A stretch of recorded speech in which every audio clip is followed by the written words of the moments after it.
Hezbollah has commented for the first time since explosions rocked Lebanon 2 days in a row, calling it a declaration of war.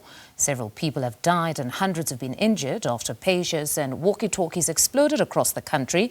Last night, Israel's Defence Minister Yoav Gallant said the country was opening a new phase in the war, which requires courage, determination and perseverance. Sophie Mokoena joins us live now to give us the very latest pertaining to Hezbollah and what we're seeing with Israel. Good afternoon, Sophie. So Hezbollah's leader has concluded his address. What came out of that address post the devastation we saw in the past 2 days?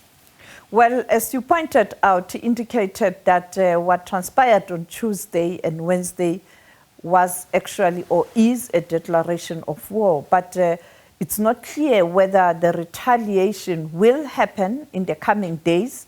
When you listen to what he's saying, I think he had to say something after what transpired on Tuesday and Wednesday, but he doesn't give a firm indication of Hezbollah retaliating. On the other hand, at that moment while he was talking, we saw the Israel planes hovering over Beirut. And you could see that it was almost like Israel also trying to capture the attention of people in Lebanon and the world, because people were watching or waiting for this kind of a statement. We don't know whether it was live or recorded, but clearly media and broadcasters in the Middle East and around the world were watching, and therefore Israel had to come up with a strategy also not to allow Hezbollah to steal the limelight. One wonders, though, if there will be no retaliatory response, because in as much as that address didn't give much away as to whether there would be some imminent response, one could easily think those are war tactics where you don't have to tell the enemy what exactly you intend to do. Could that be a possibility?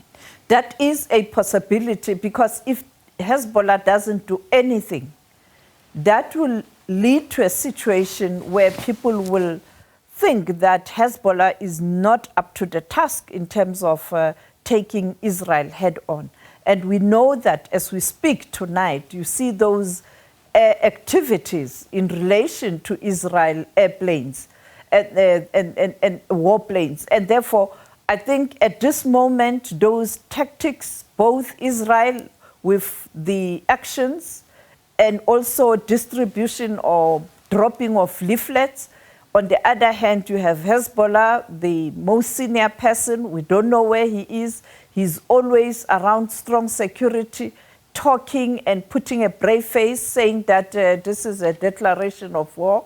You expect when a person makes such statements that there's going to be action. But as we saw, the past few months, we've seen this standoffs, but nothing happened that is massive in terms of retaliation. And therefore, I think in the Middle East, that is why people are beginning to have fatigue in terms of these tactics. Now, reports indicate, Sophie, that the aviation authorities in Lebanon have taken some sort of measures to ensure the industry is not affected. What are those measures?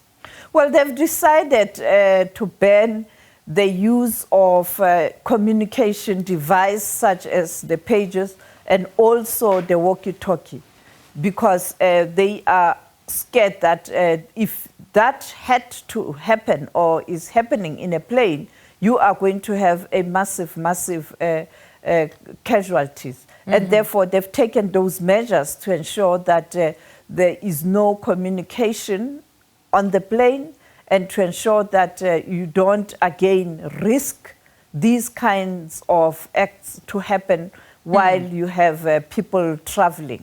Now, Sophie, I'm no tech guru by no stretch of the imagination, but one would assume that beyond the walkie-talkies and the pagers, perhaps now cell phones could become the one targeted device.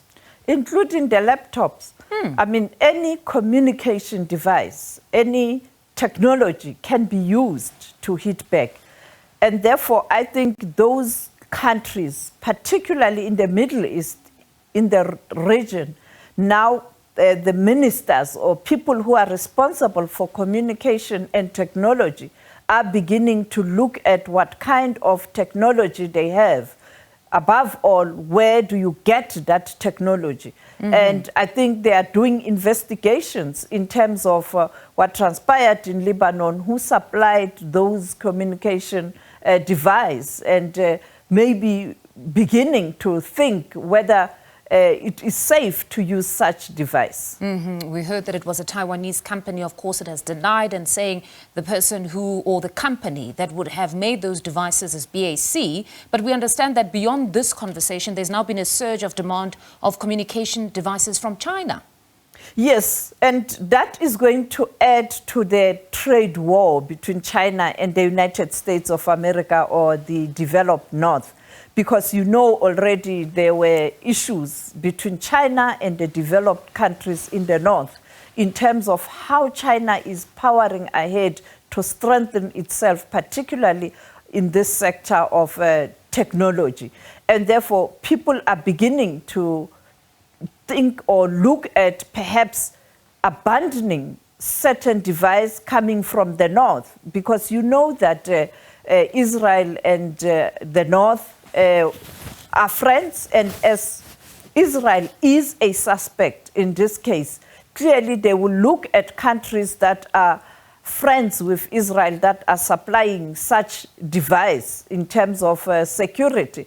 And therefore we see people even on social media talking about abandoning certain brands from the North and looking to Asia and particularly to China. And I think China is waiting. You know that when coming to production and manufacturing, they have that kind of capacity. And it comes at a time, as I pointed out, that you also have this tension between China and the developed North, particularly the United States of America in relation to technology. So you can see that the tech industry is beginning to be a security threat to the world. We thought it is the issues related to resources such as water, resources such as energy.